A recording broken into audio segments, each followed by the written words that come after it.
Mga kapuso, sa unang bahagi ng ating panayam kay Pangasinan PPO Director Police Colonel Rollyfer Capocyan, noong nakaraang linggo, ating tinalakay ang paganda ng PNP hinggil sa nalalapit na eleksyon. Ngayon naman, atin naman pag-usapan ang kalulunsad lamang na 2-hour habit ng Pangasinan Police. Ano nga ba ito? Diretso na nating tanungin ang Provincial Director ng ating PNP. Sir Rolly, ano po ba itong 2-hour habit ng PPO?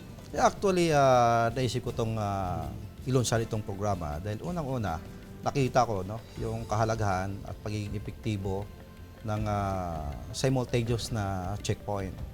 Sabi ko, sarili ko, why not implement natin naman itong na tinatawag na simultaneous conduct of patrolling para ma-establish yung police presence. Okay. So ito po yung bakit natin tinawag na 2-hour habit. Yun. Para maging kagawian na ng ating mga kapulisan na magpatrolya, lalong-lalo na sa mga alangaring oras o mga oras di peligro. Kasi ang purpose ng pagpapatrolya ay para masugpo ang mga krimen. Pero literal ba, sir, na every 2 hours ng checkpoint? Ganun ba yan? Or mobile patrolling?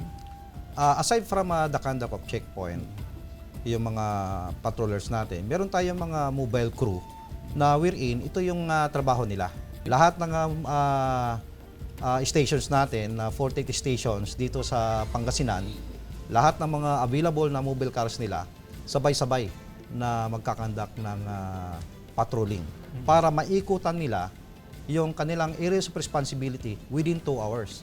Dahil tayo naniniwala, yung police visibility is napaka-epektibo sa crime prevention strategy. Doon po sa tinatawag ng PNP na 8 focus crimes, ano dito yung drastically nakikita nyo na ma-apprehend itong 2-hour habit na ito? Ma-address natin dito, particular itong crime against property. No? Yun ba ang marami talaga, sir? Marami nangyari sa mga madaling araw. Okay. So sa pagpapatrolya ng ating mga kapulisan, blinkers on, so kahit paano yung tinatawag nating omnipresence. No? Deterrent, deterrent po yan sa ating komunidad. Kasi yung would-be criminal, nawawalan sila ng oportunidad na makapag-commit ng crime.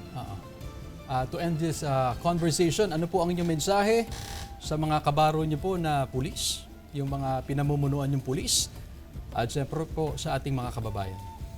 Sa ating mga kapulisan, ang inyong abang lingkod naman ay gagawin ng lahat para masuportahan kung ano man yung mga kailangan, lalong-lalo na sa inyong moral, mga kagamitan. Lagi nakaalalay ang inyong provincial director. So, suportahan nyo yung ating programa dahil wala naman tayong ibang vision sa ating probinsya, kundi magkaroon tayo ng maayos at mapayapa na probinsya. At the same time, yung vision natin na gawin natin ang pulis ng Pangasinan na maging mas magaling at maasahan. Sa ating kababayan dito sa Pangasinan, ang inyong seguridad ay ang pinaka-main concern namin dito. Through your support and cooperation, malaking tulong po to para mapagtanggumpayan natin itong laban against criminalities.